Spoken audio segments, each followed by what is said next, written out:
Hello dear students of class 11th। आज से हम लोग हमारा जो 5th यूनिट है उसको हम स्टार्ट कर रहे हैं। 5th यूनिट कठिन भी है और बड़ी भी है।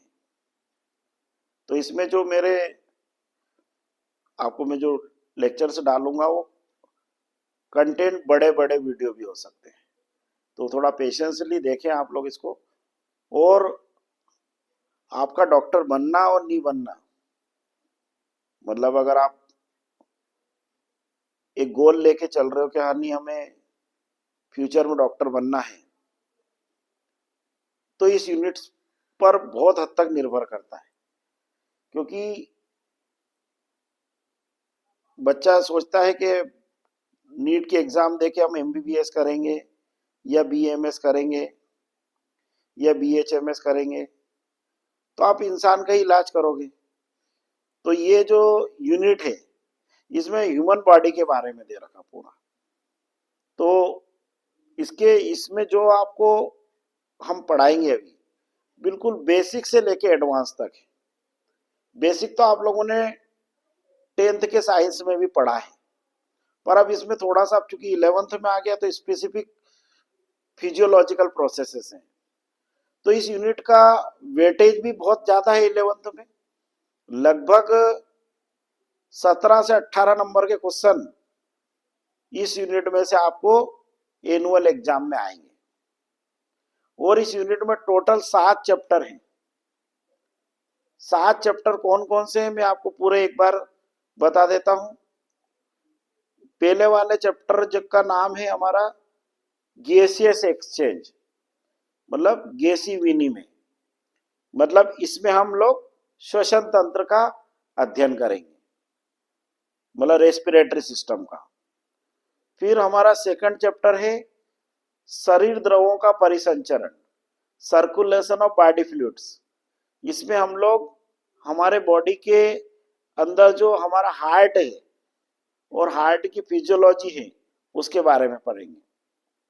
फिर तीसरा जो अध्याय है वो है उत्सर्जी पदार्थों का बहिष्करण, इलिमिनेशन ऑफ एक्सक्रीटरी सब्सटेंसेस।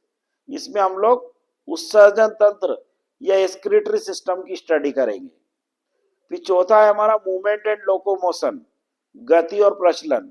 इसमें हम लोग हमारा पूरा कंकाल तंत्र का अध्ययन करेंगे। हमारी 206 हड्डियां किस टाइप से हमारी बॉडी में कहां कहां पर है, उन हड्डियों के नाम क्या है।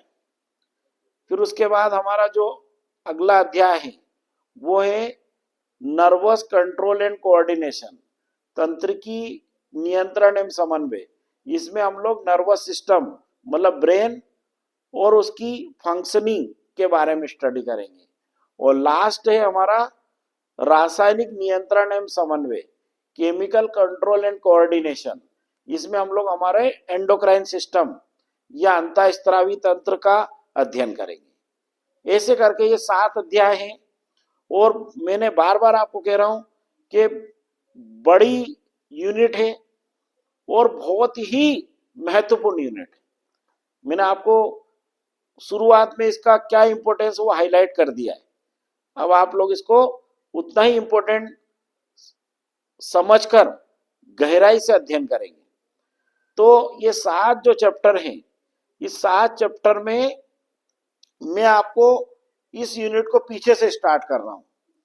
मतलब हम जो लास्ट अपना चैप्टर है केमिकल कंट्रोल एंड कोऑर्डिनेशन, उसको मैं आपको पढ़ा रहा हूं। क्योंकि उस चैप्टर का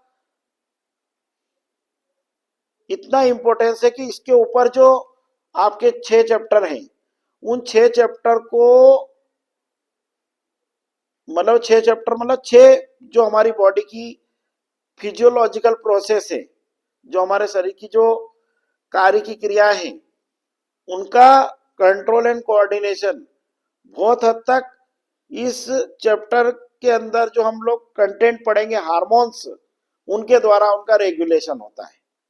तो जैसे मैं आपको एक्सक्रीशन पढ़ाऊंगा, मान के चलो मैं आपको शुरुआत से स्टार्ट कर देता और मैं आपको वहां पे एड्रिनल ग्लैंड और उसके द्वारा निकलने वाले हार्मोन्स और वो कैसे यूरिन का फॉर्मेशन कंट्रोल करते हैं, वो सारी चीज में पढ़ा था। तो आपको वहां पे कुछ समझ में नहीं आता, क्योंकि अब आप लोग ये पूरे हार्मोन्स और पूरी ग्लैंड्स पढ़ चुके होंगे, तब आपको वो चैप्टर बहुत अच्छे से समझ में आ जाएगा वहां पे।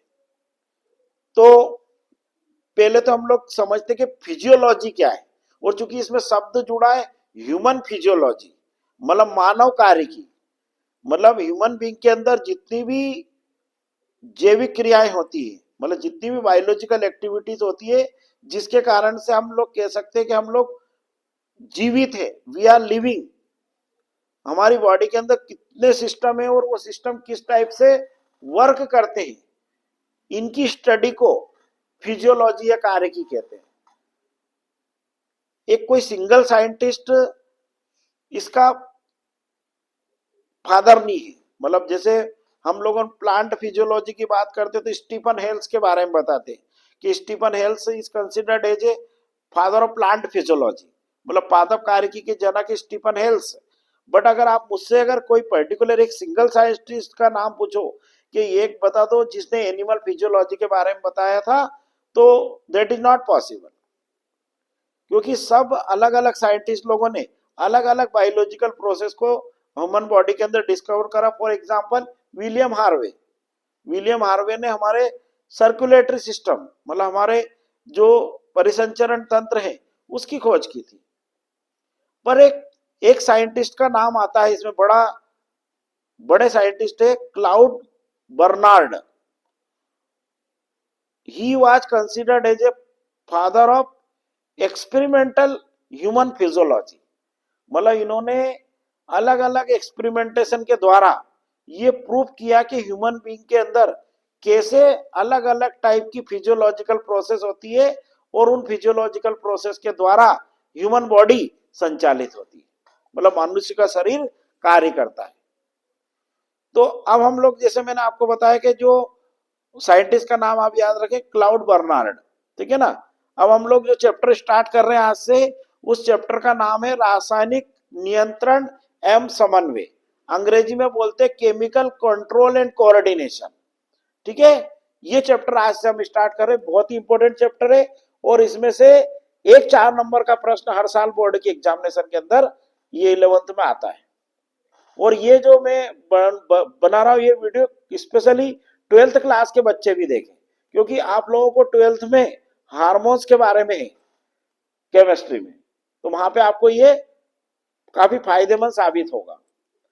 तो सबसे पहले हम लेट्स स्टार्ट कि क्या है इसका मतलब, इस चैप्टर का क्या कॉन्सेप्ट है।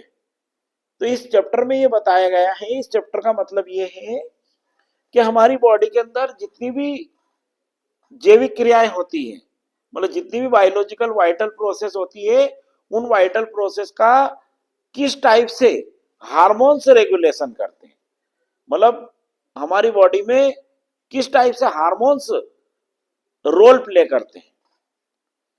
हार्मोन्स के पहले आपको यह पता होना चाहिए कि हार्मोन्स हमारी बॉडी के अंदर सीक्रेट कौन करता है, स्त्रावित कौन करता है।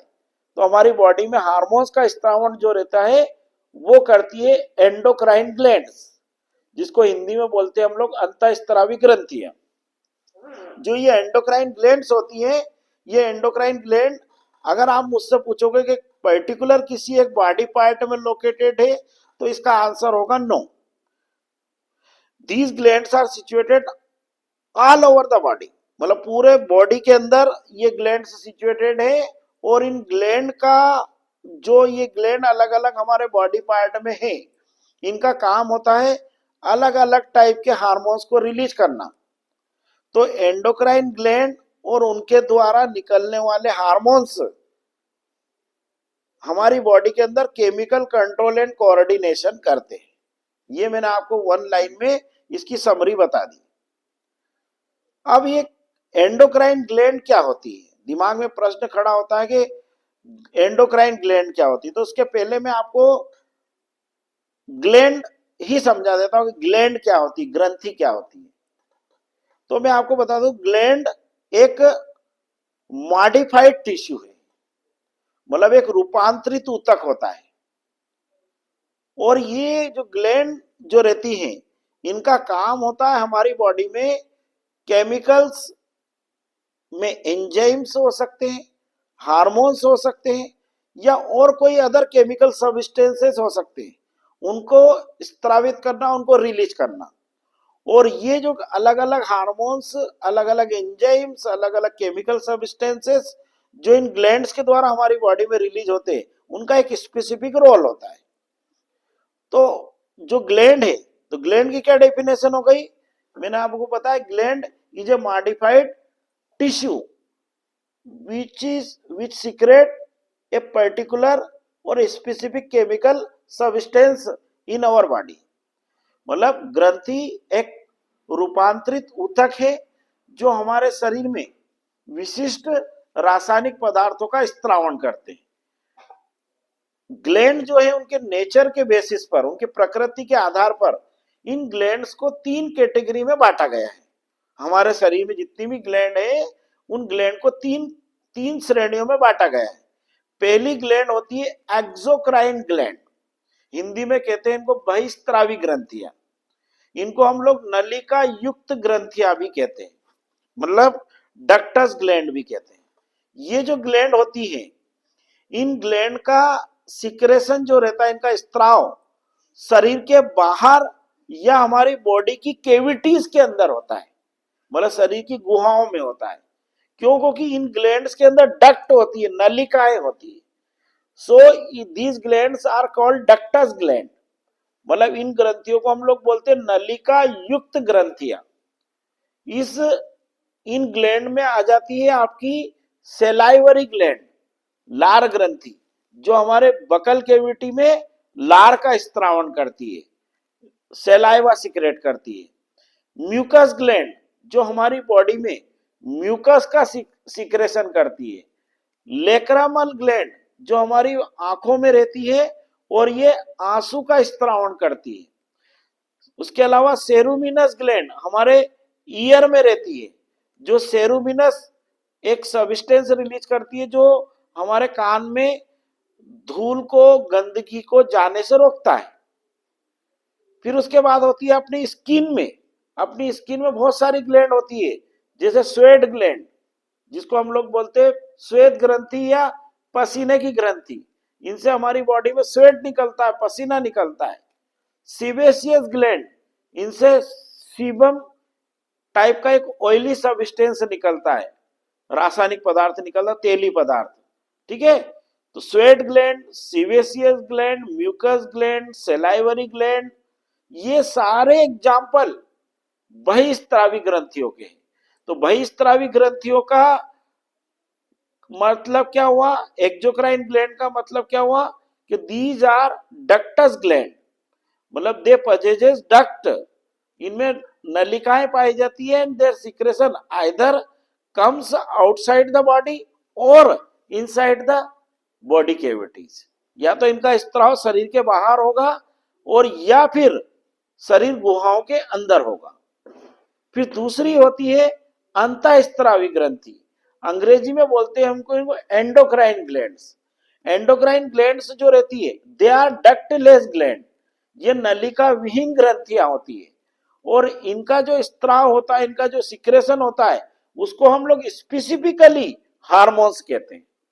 और ये ग्लैंड जो रहती है, ये ग्लैंड में चूंकि डक्ट नहीं होती, नलिका नहीं होती है, so that they release these hormones directly into the blood, मतलब ऐसे कहते हैं कि they poured their secretion directly into the blood, मतलब ये अपने स्त्राव को सीधे रक्त में डालती है।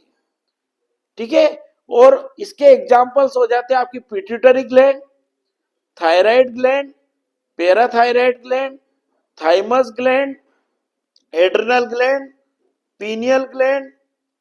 ठीक है, इसके अलावा जो हमारी बॉडी में जो ओवरीज होती है, टेस्टिस होती है, मतलब अंडाशय होते हैं, वृषण होते हैं, प्लेसेंटा होता है, they also act as a endocrine gland, ये भी अंतःस्त्रावी ग्रंथि की तरह ही कार्य करते हैं।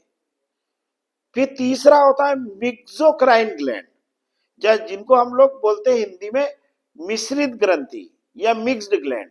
इन ग्रंथियों की क्या खासियत होती है कि यार they possess both the type of nature, मतलब ये दोनों ही प्रकृति की होती है, अंतःस्त्रावी भी होती है और बहिस्त्रावी भी होती है, मतलब they are endocrine as well as exocrine. तो जो इनका कुछ भाग होता है वो भाग होता है नलिका विहीन होता है और वो रिलीज करता हार्मोन्स, और कुछ भाग जो रहता है वो होता बहि, उसमें डक्ट होती है, वो सिक्रेशन में निकलते हैं एंजाइम्स। और इसका सबसे क्लासिकल एग्जांपल है हमारी बॉडी में अग्नाशय, that is called pancreas in English. उसको हम लोग पेनक्रियाज कहते हैं अंग्रेजी में, हिंदी में कहते हैं अग्नाशय। आप लोगों को बहुत ही अच्छी तरीके से याद है, आपने इसके छोटी क्लासेस में पढ़ा है, बहुत फेमस हार्मोन जो हमारी बॉडी के अंदर ब्लड शुगर को रेगुलेट करता है, उस हार्मोन का सिक्रेशन, उस हार्मोन का नाम होता है इंसुलिन, उस हार्मोन का सिक्रेशन इस अग्नाशय या पेनक्रियाज के द्वारा होता है। तो पेनक्रियाज को हम लोग मिक्स्ड ग्लैंड कहते हैं, ठीक है। तो ये आपको 3 प्रकार की ग्लैंड हो गई। पहली हो गई बहिस्त्रावी ग्रंथि, जिनको अंग्रेजी में हम लोग कहते हैं एक्सोक्राइन ग्लैंड। दूसरी होती है अंतःस्त्रावी ग्रंथि, जिनको हम अंग्रेजी में कहते हैं एंडोक्राइन ग्लैंड। और तीसरी होती है आपकी बहिस्त्रावी मिश्रित ग्रंथि या मिक्सोक्राइन ग्लैंड, जिसका एग्जाम्पल है अग्नाशय या पेनक्रियाज। 11th क्लास में एक बार उन्होंने ऐसा क्वेश्चन पूछा था कि बहिस्त्रावी और अंतःस्त्रावी ग्रंथि में क्या अंतर है, what is the difference between exocrine and endocrine glands. तो इसका आंसर अगर आपको लिखना है तो मैंने ऐसे अभी आपको समझा दिया, बट मैं आपको इसका टू द पॉइंट आंसर भी समझा देता हूं, ठीक है ना। तो जैसे ये प्रश्न आता है तो अपने को वन पार्ट में अपन लिखेंगे एक्सोक्राइन ग्लैंड और एक पार्ट में अपन लिखेंगे एंडोक्राइन ग्लैंड, मतलब बहिस्त्रावी ग्रंथि और अंतःस्त्रावी ग्रंथि। अब अपन छोटे छोटे पॉइंट बनाकर लिखेंगे। बहिस्त्रावी ग्रंथि में हम लिखेंगे इन ग्रंथियों को नलिका युक्त ग्रंथि भी कहते हैं, they are called ductus gland. और अंतःस्त्रावी में कहेंगे इन ग्रंथियों को नलिका विहीन ग्रंथि कहते हैं, they are called endocrine gland. जो बहिस्त्रावी ग्रंथि होती है इनका स्त्रावण या तो शरीर के बाहर या शरीर गुहाओं में होता है, their secretion either occurs outside the body और inside the body cavities, okay. और जो अंतःस्त्रावी ग्रंथि होती है इनका स्त्रावण सीधे ब्लड में होता है, रक्त में होता है, ठीक है ना। मतलब endocrine gland poured their secretion directly into the blood. बहिस्त्रावी ग्रंथि जो रहती है इनका स्त्राव जनरली एंजाइम्स होते हैं, क्या होते हैं, एंजाइम्स या कोई विशिष्ट रासायनिक पदार्थ होते हैं, जैसे म्यूकस है ना, सेरुमेन है ना, टीयर, स्वेट एक्सेट्रा, है ना, मतलब अश्रु, पसीना, एंजाइम। और जो अंतःस्त्रावी ग्रंथि होती है एंडोक्राइन ग्लैंड्स होती है, their secretion is termed as hormones, मतलब इनके स्त्रावण को हम लोग हार्मोन्स कहते हैं, ठीक है। और एग्जाम्पल हो जाएगा आपका एक्सोक्राइन ग्लैंड में लार ग्रंथि, सलाइवरी ग्लैंड, स्वेट ग्लैंड, सीवेसियस gland, lacrimal gland, ceruminous gland, mucus gland. और एंडोक्राइन ग्लैंड में एग्जांपल हो जाएगा pituitary gland, thyroid gland, parathyroid gland, thymus gland, pineal gland, है ना। और endocrine part of pancreas that is also known as Langerhans of islet या islets of Langerhans. और testis, ovaries and somewhat placenta. तो ये आपका एक बहुत ही क्लासिकल डिफरेंस हो गया किसमें, एक्सोक्राइन और एंडोक्राइन ग्लैंड में। फिर कभी कभी वो वन वर्ड में एक ऐसा क्वेश्चन भी पूछ लेते हैं कि हमारे शरीर में पाए जाने वाली एक मिश्रित ग्रंथि का नाम लिखिए, write the name of a mixed gland या mixocrine gland present in human body. तो इसका राइट आंसर हो जाएगा आपका पेनक्रियाज या अग्नाशय। टेस्टिस और ओवरीज भी इसी कैटेगरी में आती है, क्योंकि टेस्टिस स्पर्म भी बनाती है, शुक्राणु भी बनाती है और सेक्स हार्मोन भी रिलीज करती है, एंड्रोजन और टेस्टोस्टेरोन मेल में। इसी प्रकार ओवरी फीमेल के अंदर ओवम भी प्रोड्यूस करती है और एस्ट्रोजन और प्रोजेस्टेरोन हार्मोन का सिक्रेशन भी करती है। तो ये 3 एग्जांपल हो जाएंगे आपके मिक्स्ड ग्लैंड या मिक्सोक्राइन ग्लैंड के। तो ये मैंने आपको बिल्कुल बेसिक एलिमेंट्री चीज बताई। अब मैंने अभी आपको क्या कहा था कि एंडोक्राइन ग्लैंड, हमारा पूरा चैप्टर इसी पे फोकस है, अंतःस्रावी ग्रंथियों पे। एंडोक्राइन ग्लैंड और एंडोक्राइन ग्लैंड से निकलने वाले जो केमिकल सब्सटेंस है जिनको हम लोगों ने हार्मोन्स कहा, इनकी इंटायर स्टडी को एंडोक्राइनोलॉजी कहते हैं। इसको क्या कहते हैं? एंडोक्राइनोलॉजी। और चूंकि because these endocrine glands are under the regulation of hypothalamus, hypothalamus या ब्रेन, और hypothalamus is a part of brain, ठीक है ना, हाइपोथैलेमस मस्तिष्क का एक भाग है, तो इसको न्यूरो एंडोक्राइनोलॉजी भी आजकल कहने लगे, ठीक है ना। तो एंडोक्राइनोलॉजी या न्यूरो एंडोक्राइनोलॉजी क्या है? मतलब जीव विज्ञान की या बायोलॉजी की वो ब्रांच जिसमें अंतःस्रावी ग्रंथियों और उनके द्वारा स्त्रावित हार्मोन्स का अध्ययन किया जाता है, उसे एंडोक्राइनोलॉजी कहते हैं, ठीक है ना। मतलब the branch of biology deals with the study of endocrine glands and the hormones released by these respective glands is known as endocrine gland, ठीक है ना। अब एंडोक्राइन ग्लैंड की अपन लिस्ट बनवाई थी मैंने, अभी आपको सूची बनवाई थी, मैंने बता ही दिया कौन कौन सी हमारी बॉडी के अंदर एंडोक्राइन ग्लैंड है। अब इनमें से कुछ फैक्ट अपन निकालते हैं। उनमें से फैक्ट, जैसे वन वर्ड क्वेश्चन का फैक्ट, उनमें से एक क्वेश्चन, कौन सी ग्रंथि को मास्टर एंडोक्राइन ग्लैंड कहते हैं? तो हमारे शरीर की मास्टर एंडोक्राइन ग्लैंड होती है पिट्यूटरी ग्लैंड। ये भी बहुत इंपॉर्टेंट क्वेश्चन है, परीक्षा के अंदर आता है। फिर एक क्वेश्चन पूछते हैं, कौन सी ग्रंथि को हमारे शरीर की वैता की घड़ी कहते हैं, मतलब क्लॉक ऑफ एजिंग, ठीक है ना। तो क्लॉक ऑफ एजिंग कहलाती थाइमस ग्लैंड, है ना। थाइमस ग्रंथि को हमारे शरीर की वैता की घड़ी कहते हैं, क्लॉक ऑफ एजिंग। फिर एक फैक्ट ये पूछते हैं, किस ग्रंथि को हमारे शरीर की जैविक घड़ी कहते हैं, biological clock of the human body? तो इसका आंसर हो जाएगा पीनियल ग्लैंड या पीनियर ग्रंथि। फिर उसके बाद ये आ जाता है, एक और फैक्चुअल क्वेश्चन आता है, हमारे शरीर की सबसे बड़ी अंतःस्रावी ग्रंथि कौन सी है? विच is the largest endocrine gland of human body? वो उसका राइट आंसर होगा आपका थायराइड ग्लैंड, ठीक है ना। और अगर ऐसे आप मुझसे पूछो कि ह्यूमन बॉडी की सबसे बड़ी ग्लैंड कौन सी है, मतलब मनुष्य के शरीर की सबसे बड़ी ग्रंथि कौन सी है, तो उसका राइट आंसर होगा लीवर, यकृत, ठीक है ना। तो ये भी क्वेश्चन बड़ी बड़ी प्रतियोगी परीक्षाओं में पूछते हैं, कॉम्पिटिटिव, इवन जो आप कभी रेलवे की, बैंकिंग की, पटवारी की, इन परीक्षाओं में भी अपीयर होगे, तो इनमें भी जो विज्ञान का पोर्शन आता है, साइंस का जो पोर्शन आता है, उसमें क्वेश्चन पूछते हैं कि मानव शरीर की सबसे बड़ी ग्रंथि कौन सी है, विच is the largest gland of body. तो ग्रंथि पूछ रहे तो लीवर आएगा। और अगर ऐसा क्वेश्चन पूछा कि मनुष्य के शरीर की सबसे बड़ी अंतःस्रावी ग्रंथि कौन सी, which is the largest endocrine gland of human body, तो इसका राइट आंसर आएगा थायराइड ग्लैंड, ठीक है। तो ये आपको मैंने बिल्कुल छोटे से बड़े फैक्चुअल जो क्वेश्चन बनते फैक्ट वाले, वो मैंने आपको बता दिए, वन वर्ड क्वेश्चन थे। अब हमारा चैप्टर बिल्कुल विधिवत स्टार्ट हो ही गया है। तो मैंने अभी आपको क्या कहा कि इस इन ग्लैंड के द्वारा हमारी बॉडी में क्या निकलते हैं, हार्मोन्स। तो ये क्वेश्चन आता है, हार्मोन्स क्या है, हार्मोन्स की विशेषताएं, लक्षण या गुण लिखिए। ये क्वेश्चन परीक्षा के अंदर 3 नंबर या 4 नंबर में पूछा गया है। कैसा प्रश्न आएगा, हार्मोन्स क्या है, इनकी विशेषताएं, गुण या लक्षण लिखिए। अंग्रेजी में क्या हो जाएगा, what is hormone, right there characteristic features और प्रॉपर्टीज, है ना।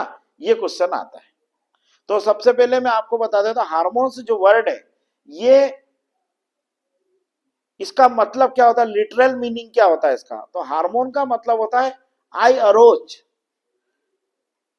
इसका मतलब होता है मैं उत्तेजित करता हूं। हार्मोन्स जो शब्द है, ये शब्द स्टार्लिंग एक साइंटिस्ट थे, उन्होंने दिया था। मतलब इन रासायनिक पदार्थों के लिए हार्मोन शब्द जो है स्टार्लिंग ने दिया था। अब हार्मोन की क्या डेफिनेशन होती है, ध्यान समझेंगे। वे कार्बनिक रासायनिक पदार्थ जो शरीर के एक भाग में स्त्रावित होते हैं और रक्त द्वारा लक्ष्य अंगों में ले जाए जाते हैं और वहां पर ये अपनी जैविक क्रियाओं को या अपनी जो कार्य की क्रियाओं को निष्पादित करते हैं, विशेषतया वृद्धि और विकास को, इन्हें हार्मोन्स कहते हैं। एक बार डबल से रिपीट करता हूं, हार्मोन्स जटिल रासायनिक कार्बनिक रासायनिक पदार्थ होते हैं जो शरीर के एक भाग से में स्त्रावित होते हैं और लक्ष्य अंगों ऊतक तक रक्त द्वारा ले जाए जाते हैं और वहां पर ये अपनी जैविक क्रियाओं को निष्पादित करते हैं, विशेष रूप से वृद्धि और विकास को। अब इसी को अंग्रेजी में क्या हो जाएगी, hormones are specific organic chemical substances which are released in one part of the body and carried or transported to the target organs tissues via blood, where they execute or perform their biological activities or physiological activities, especially growth and development। ये आपके hormones की definition हो जाएगी। Hormones के प्रकार जो रहते हैं, हार्मोन्स को भी अलग अलग कैटेगरी में बांटा है। कुछ हार्मोन जो रहते हैं, जैसे एंजाइम मैंने आपको पढ़ाया था, तो आपको बताया था कि all enzymes are protein, but आप हार्मोन्स के बारे में एक सिंगल टर्म यूज नहीं कर सकते कि all hormones are protein, no, not at all. Hormones का जो रहता है केमिकल नेचर वो डाइवर्स होता है। कुछ हार्मोन्स जो रहते हैं वो अमीनो एसिड डेरिवेटिव होते हैं, मतलब अमीनो एसिड व्युत्पन्न होते हैं। उसका बेस्ट और क्लासिकल एग्जांपल है थायरॉक्सिन हार्मोन, ठीक है ना। ठीक है, कुछ हार्मोन्स जो रहते हैं वो प्रोटीनेशियस या पेप्टाइड पॉलीपेप्टाइड चेन से मिलके बने होते हैं, ठीक है ना। ये प्रोटीन नेचर के या पेप्टाइड नेचर के हार्मोन्स होते हैं। इसका क्लासिकल एग्जांपल से आपके इंसुलिन हार्मोन, ग्लूकागोन हार्मोन। और कुछ हार्मोन जो रहते हैं वो स्टीराइड नेचर के होते हैं, स्टीराइड प्रकृति के होते हैं, मतलब लिपिड डेरिवेटिव होते हैं। वसा और वसा से बने हुए जो पदार्थ होते हैं स्टीरॉइड्स, उनसे बनते हैं। इसका क्लासिकल एग्जांपल है all sex hormones released by our gonads in our body. जो हमारे शरीर में गोनेट्स के द्वारा जो लिंग हार्मोन या सेक्स हार्मोन निकलते हैं, जो हमारी बॉडी में लैंगिक क्रियाओं के लिए उत्तरदायी होते हैं, जैसे एंड्रोजन, टेस्टोस्टेरॉन, प्रोजेस्टेरॉन। ये हार्मोन्स जो रहते हैं हमारे स्टीराइड हार्मोन्स होते हैं। तो हार्मोन्स का डाइवर्स नेचर हो गया, amino acid derivative, polypeptide chain derivative, और तीसरे हो गए स्टेरॉइड डेरिवेटिव। अब इनकी क्या विशेषताएं होती है, तो हार्मोन्स की सबसे बड़ी पहली विशेषता होती है कि ये रक्त में घुलनशील होते हैं, they are soluble in blood. इनका अणुभार कम होता है, they are low molecular weight substance, है ना। और ये as their action is over they automatically destroyed in our body, मतलब जैसे इनकी क्रिया समाप्त होती आती है, क्रिया खत्म हो जाती है, वैसे ही स्वतः ही नष्ट हो जाते हैं। इसके अलावा जो हार्मोन्स होते हैं वो हार्मोन्स हमारे शरीर में वृद्धि और विकास की क्रिया को प्रेरित करते हैं, मतलब they help in growth and development. जैसे मैं एग्जांपल बता रहा हूं आपको, एक फ्रॉग होता है, फ्रॉग जो मेंढक, राना टिग्रीना फ्रॉग जो रहता है उसका जो लार्वा रहता है टेडपोल लार्वा, टेडपोल लार्वा जो रहता है जब एडल्ट फ्रॉग में चेंज होता है, मतलब टेडपोल लार्वा का कायांतरण होता है मेंढक में, वयस्क मेंढक में, तब उसके लिए थायरॉक्सिन हार्मोन का होना जरूरी है। मतलब हार्मोन्स कायांतरण या मेटामॉर्फोसिस में भी हेल्प करते हैं। ये हमारे शरीर में वृद्धि और विकास की क्रियाओं का नियंत्रण और समन्वय करते हैं। They help control and coordinate growth and development. Even केवल ग्रोथ एंड डेवलपमेंट नहीं, लगभग ये हमारे शरीर की जितनी भी बायोलॉजिकल प्रोसेसेस होती है उनका नियंत्रण और समन्वय करते हैं। मतलब they control and coordinate all vital activities in our body, specially growth and development. इसमें अपन ये शब्द जोड़ दे, विशेषकर वृद्धि और विकास, तो ज्यादा बेहतर होगा, ठीक है ना। इसके अलावा ये नॉन एंटीजेनिक होते हैं।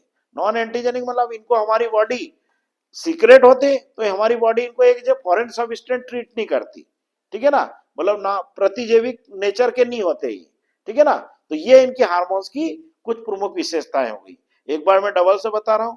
पहली क्या हो गई कि ये इनका मतलब ये हमारे शरीर के अंदर इनका अणुभार कम होता है, they are low molecular weight substance, रक्त में घुलनशील होते हैं, they are soluble in blood, ये वृद्धि और विकास की क्रियाओं को प्रेरित करते हैं, they regulate growth and development, ये हमारे शरीर की समस्त जैविक क्रियाओं का नियंत्रण और समन्वय करते हैं, दे रेगुलेट और दे कंट्रोल और coordinate all biological activities in our body, ठीक है ना, नॉन एंटीजेनिक होते हैं, और देयर एक्शन इज ओवर, मतलब जैसे इनकी क्रिया समाप्त होती है दे डिस्ट्रॉयड ऑटोमेटिकली। तो ये हार्मोन्स के विशेषताएं होगी। अब हार्मोन्स के एग्जाम्पल्स क्या क्या हो जाएंगे, इसमें दो चार अपन हार्मोन्स के नाम लिख देंगे तो और अपना आंसर क्लासिकल हो जाएगा। जैसे थायरॉक्सिन हार्मोन लिख दिया अपन ने, ग्रोथ हार्मोन लिख दिया हमने, है ना, और इसके अलावा अपन ने इंसुलिन लिख दिया, ग्लूकागोन लिख दिया, एंड्रोजन, टेस्टोस्टेरॉन, एस्ट्रोजन, प्रोजेस्टेरॉन। तो ये हमारा हार्मोन्स और उनकी विशेषताएं थी। अब हमारा ये जो बेसिक आज आपको मैंने जो पढ़ाया, ये इससे रिलेटेड छोटे छोटे 2-3 क्वेश्चन परीक्षा के अंदर आ सकते हैं।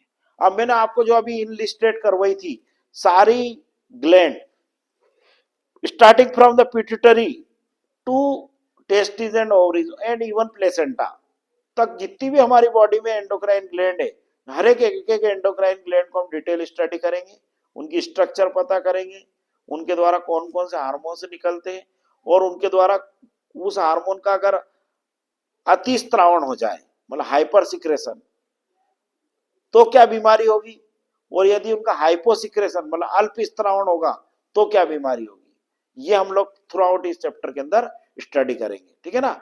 ज्यादा से ज्यादा इस वीडियो को लाइक करें, शेयर करें और कमेंट्स करें। अगर इसमें कोई सुधार की गुंजाइश हो तो आप लोग कमेंट्स करें बिगर किसी झिझक के, ठीक है ना। I will improve my self. Okay, all the best.